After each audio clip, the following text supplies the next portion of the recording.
Eu sou Juliana Campos, mentora financeira, administradora, especialista em inteligência financeira e mudança comportamental para melhores resultados financeiros na vida e nos negócios. E hoje eu quero conversar com você sobre dinheiro. Isso mesmo, o dinheiro que está presente na nossa vida desde o momento que nós nascemos até o momento que nós morremos. Nasceu, já precisa de dinheiro ali para comprar as fraldas, morreu, precisa de dinheiro para caixão, para velório, para enterro, para tudo isso. Para começar esse nosso bate-papo, essa nossa conversa, comece a refletir aí, quais são os seus sentimentos? Você gosta de dinheiro? Você sente que o dinheiro é bom ou ruim? Para as pessoas, para você mesmo, para a sociedade. Você sente que se não existisse o dinheiro, as pessoas seriam mais felizes? Passa isso pela sua cabeça, ou você tem esse sentimento? E agora você e suas finanças. Como é que você se sente hoje em relação à sua vida financeira? Você está triste, está irritado, ou mais feliz, ou esperançoso? O propósito da nossa conversa é ajudar você a se relacionar melhor com o dinheiro. Trata-se de um relacionamento, por isso que eu fiz perguntas sobre sentimentos. Para a gente chegar a essa independência financeira, nós temos que começar a olhar para o dinheiro de uma outra maneira. Temos que começar a olhar para o dinheiro de uma maneira mais inteligente e sempre tendo em mente que o dinheiro é muito mais ligado às suas emoções, porque são as suas emoções que orientam as suas decisões, do que qualquer outra coisa. Então, como você se relaciona melhor com o dinheiro e com as suas próprias finanças, para que a sua mente e as suas emoções possam te levar à independência financeira. Para você começar a entender um pouco mais sobre isso que a gente vai conversar hoje, o que dinheiro tem a ver com emoção, o que dinheiro tem a ver com sentimento, e principalmente com independência financeira, eu vou começar te contando a história de uma cliente minha, com a autorização dela, que inclusive ficou feliz por poder ajudar com a história dela. Quando ela veio fazer a mentoria, ela veio com a seguinte, não dúvida, ela veio dizendo, eu gostaria muito de me separar do meu marido e não posso, porque eu não tenho como manter minha casa. Essa era a primeira dor e a dor latente. E eu disse, ok, o que está te impedindo de sustentar a sua família? Ela falou, não consigo viver nem com a renda que nós dois temos juntos, quem dirá com a renda que só eu tenho. Então, eu realmente preciso de ajuda nisso. Falei, então, está no lugar certo, vamos começar a entender isso. Começo por um planejamento financeiro, então, identificando a receita, a despesa, e pontuando todos os itens de despesa do casal. É uma mentoria familiar. Identificando todos os itens, pega-se todos os extratos bancários e vamos analisar quais são todos os gastos. Então, a primeira coisa é que muitos gastos não tinham fonte, né? Ela não sabia de que eram aqueles gastos, não sabia o que era aquilo, nem ela, nem ele, não sabiam o que era. Então, esse era o primeiro ponto importantíssimo. Você ir gastando sem nem saber o que é. O segundo era uma série de itens, me chamou muita atenção, que tinha um nome de rangos.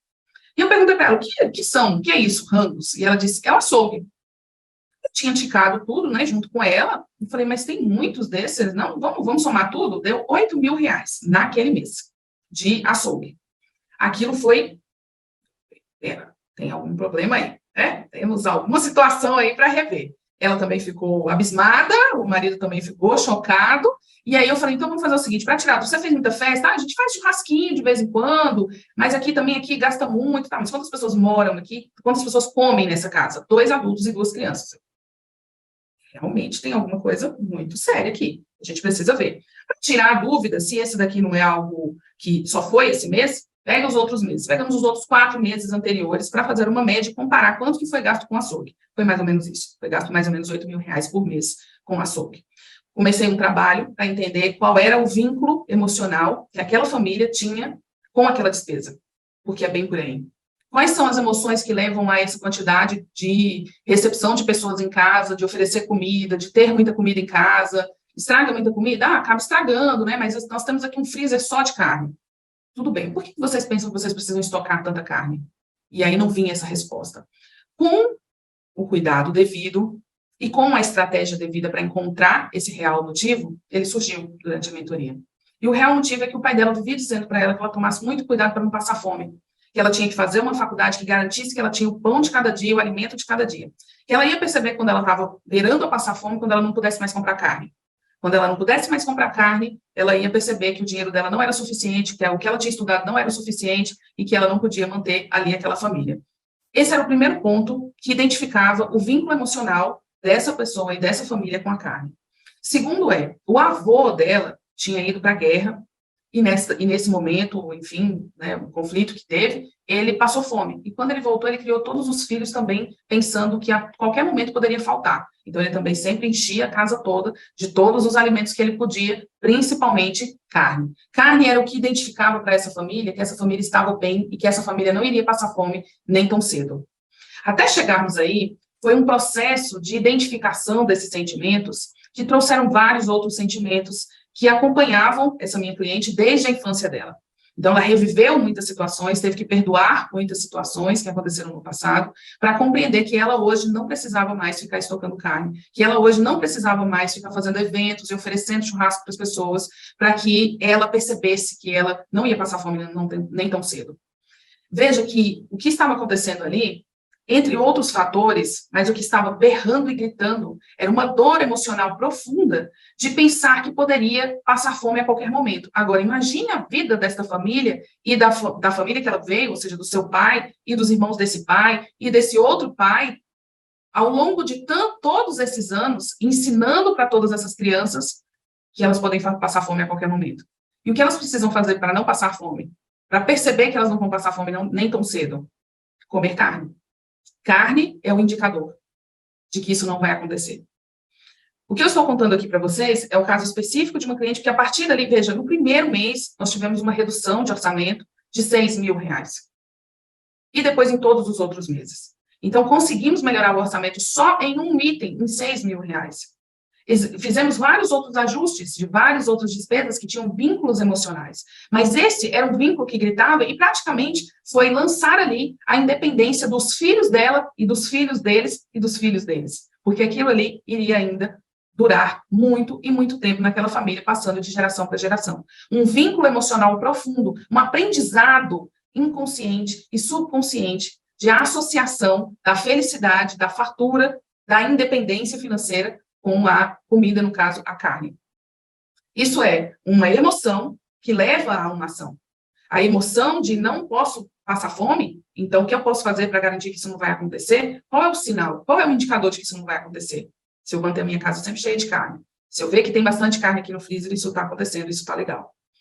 Isso aqui acontece muito. Isso acontece todos os dias em muitas famílias, casos diferentes.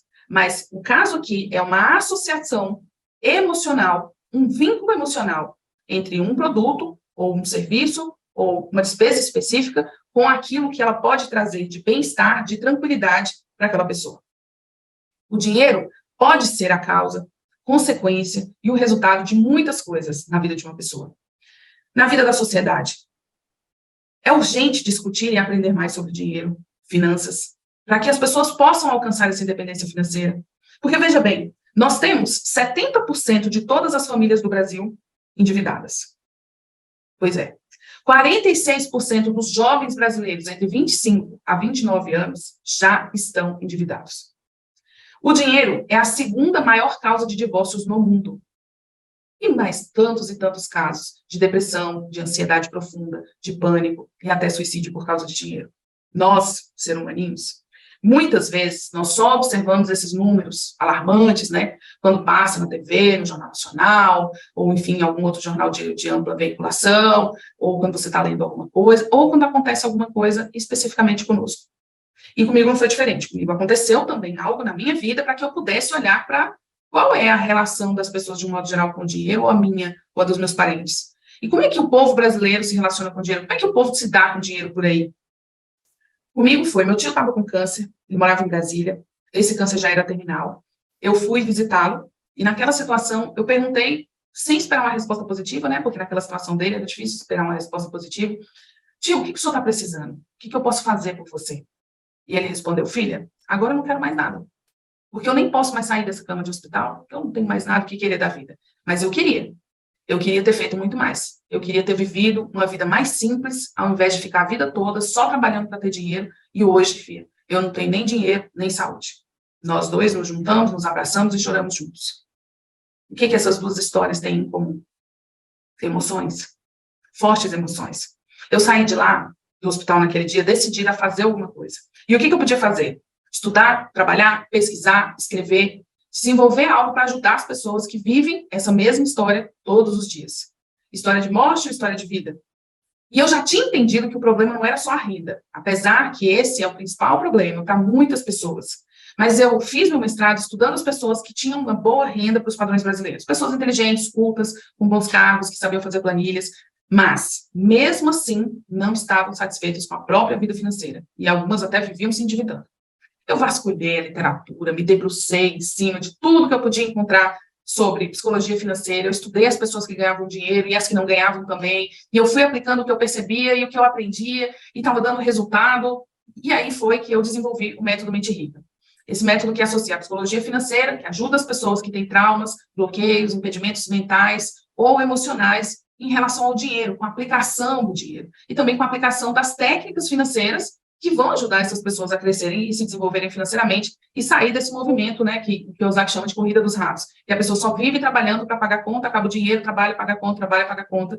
A pessoa precisa ter condições mentais e emocionais de aplicar técnicas de geração de renda, como fazer para que ela consiga utilizar melhor o seu próprio dinheiro, se relacionar melhor com o seu próprio dinheiro, fazer um planejamento financeiro, fazer alguns investimentos, colocar em prática na sua vida itens básicos de educação financeira, que, inclusive, é algo que deveria, inclusive, ter nas escolas, né? Desde o infantil, as crianças deveriam ter acesso ao que é dinheiro, educação financeira, e avançar nisso muito mais ao longo das suas vidas, trazendo também para as suas emoções, para os seus sentimentos e para os seus pensamentos.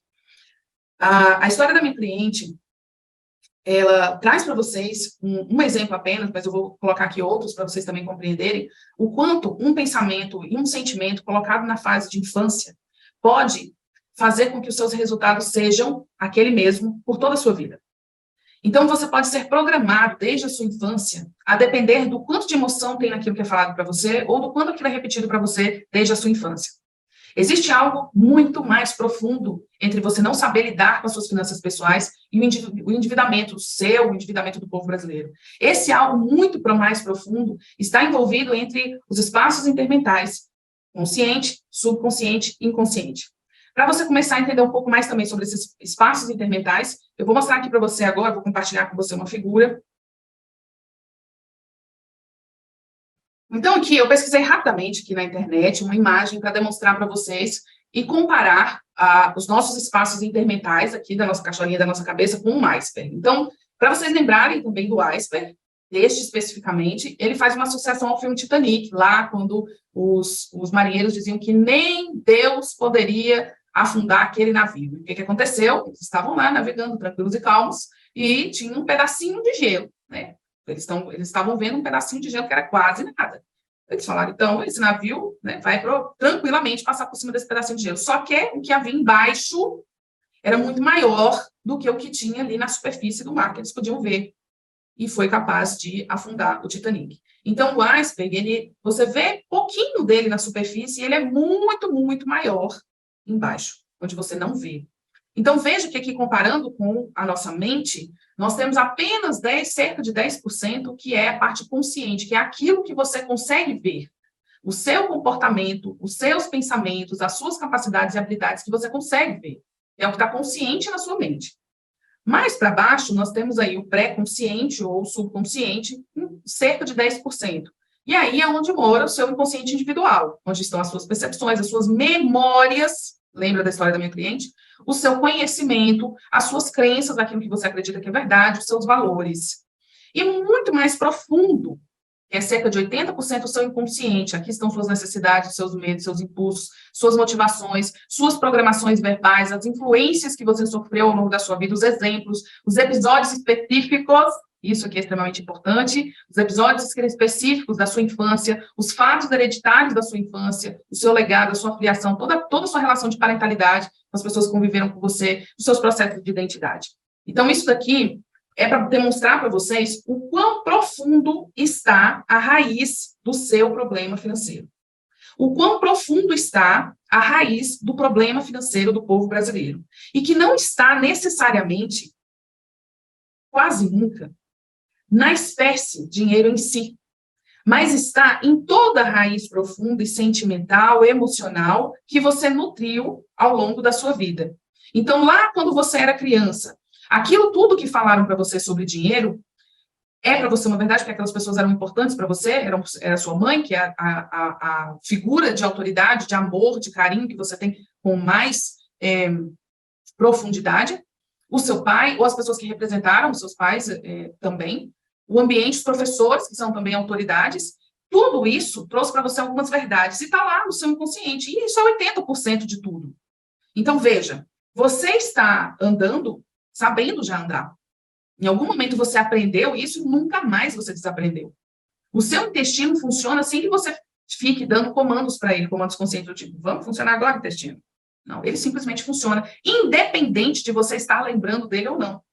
A mesma coisa, os pensamentos que estão no seu subconsciente e no seu inconsciente. Tudo está lá funcionando, independente de você saber ou não, reconhecer ou não. Você está respirando o tempo todo, mas você nem percebe. Você vai fazer as suas coisas no modelo automático aí, ó, vai vivendo sua vida, você não está nem percebendo que você está respirando muitas vezes.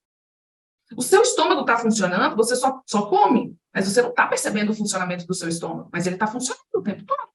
Ele não para. E o seu inconsciente também está funcionando o tempo todo. Então, a raiz de um problema financeiro, ela está nos seus pensamentos, mas eles não são os seus pensamentos conscientes que você está sabendo que está pensando. São os seus pensamentos que estão no subconsciente e no inconsciente que você nem sabe que está lá. As suas emoções mais profundas, que estão ditando as suas decisões e transformando o seu comportamento, que é o seu próprio comportamento, elas estão aí ditando tudo isso o tempo todo, sem você perceber. Porque elas estão lá guardadas profundamente no teu inconsciente. Então, muito de nós não sabemos e nós não conhecemos. Tem uma outra cliente, que ela também autoriza, que eu sempre conto a história dela, servidora pública, uma ótima renda. Ela chegou dizendo, Ju, eu não sei o que eu faço, eu ganho bem, eu tenho dinheiro, eu só tenho um filho, e eu não consigo guardar dinheiro. Eu não consigo guardar dinheiro. Olhamos lá todo o planejamento financeiro dela, tinha, sim, algumas coisas que precisavam acertar. Mas, realmente, chegava o final do mês, os gastos aumentavam. E todo comportamento precisa ser investigado, né? Chegava ali no final, lá para o dia 25, mais ou menos, do mês, é que as coisas aconteciam para que ela chegasse no final do mês e não tivesse dinheiro para guardar. Aquilo precisou, tudo nós ajustamos. Mas vamos identificar o que acontece, né? Para você não conseguir ter o dinheiro. Fizemos muitas e muitas sessões e ela conseguiu se lembrar de momentos em que, na família dela, na casa dela, ela, uma vez, pegou dinheiro de cima da mesa e o pai dela ia usar aquele dinheiro, aquelas moedas, para comprar alguma coisa, para inteirar para comprar alguma coisa. E quando ele viu que ela tinha pegado, ele bateu muito nela, e quando ele batia, ele dizia, você nunca mais vai pegar dinheiro, você não está vendo que esse dinheiro aqui não é seu, você vai ver, nunca mais você pega dinheiro aqui, etc e tal. Aquele foi um episódio. Ela se lembrou de alguns outros episódios em que o pai dela dizia para ela que ela tinha que casar com um homem rico, porque se fosse depender só dela, ela nunca teria dinheiro. Ela se lembrou de outros episódios em que o pai dela disse que ela tinha que escolher um curso, uma faculdade que realmente desse dinheiro, porque senão ela não ia conseguir sustentar uma família. Porque se dependesse dela, já não era bonita. Imagina se ela ia poder ganhar dinheiro assim. Ou seja, toda a infância, a adolescência dessa pessoa, ela foi influenciada e ela ouviu do próprio pai mandados em relação ao dinheiro. Você não vai ter dinheiro. O inconsciente dela na infância, a criança é uma bucha, ela está absorvendo tudo que acontece ali, tudo que vem para ela está absorvendo. Aquilo ali, então, para ela, era uma verdade. Aquilo está guardado no inconsciente. Ela pode estar fazendo várias e várias coisas, mas no inconsciente dela, ela acredita, ela sente que ela não pode ter dinheiro, que ela não pode guardar dinheiro. E isso é muito delicado para se chegar nesse ponto. Porém, quando se chega no ponto específico, na raiz do problema, que se entende o que realmente aconteceu com essa pessoa ao longo desses anos, o que é que está rodando lá no inconsciente, no subconsciente, em termos de pensamento e de emoção, aí vem a independência financeira. Porque, a partir disso, ela consegue colocar em prática as técnicas financeiras. Uma pessoa que já conseguiu identificar os seus traumas, identificar os seus bloqueios, os seus impedimentos mentais e emocionais, curar as suas dores emocionais, ela consegue, a partir dali, implementar as técnicas financeiras, planejamento financeiro, geração de renda, identificação do propósito, agregar valor para o outro, para que, de fato, ela consiga gerar mais renda, ter mais resultados financeiros e, assim, alcançar a independência financeira. Eu vejo muitas e muitas mulheres que conseguem a independência financeira depois de revisitar a sua própria história, o seu contexto de vida, as suas mágoas, os seus ressentimentos, as suas dores, curá-las, ressignificá-las, e aí sim, ela consegue a independência financeira. É isso que eu quero para você também, isso é possível, tá? Está tudo em nós. Nós somos a origem, nós somos a resposta. Você é a sua própria origem, você é a sua própria resposta. Você é e vai fazer o seu próprio resultado financeiro. Foi muito bom estar aqui com você nesse momento. Você pode conferir um pouco mais de tudo que eu estudei, de tudo que eu faço para ajudar as pessoas a alcançarem a independência financeira a partir da sua própria mente, das suas emoções, lá no meu canal, Juliana Campos Oficial, e também no meu Instagram, Juliana Campos Oficial. É um grande prazer estar aqui com vocês e eu espero poder ajudar muito mais nesse processo. Lembre-se sempre, a resposta está em você. O que eu posso fazer é ajudar a encontrar. Ajudar você a encontrar o que está em você. E ajudar você a curar, ajudar você a ressignificar e ajudar você a implementar essas técnicas financeiras que vão fazer você alcançar a sua independência financeira. Muito obrigada, gratidão e até a próxima.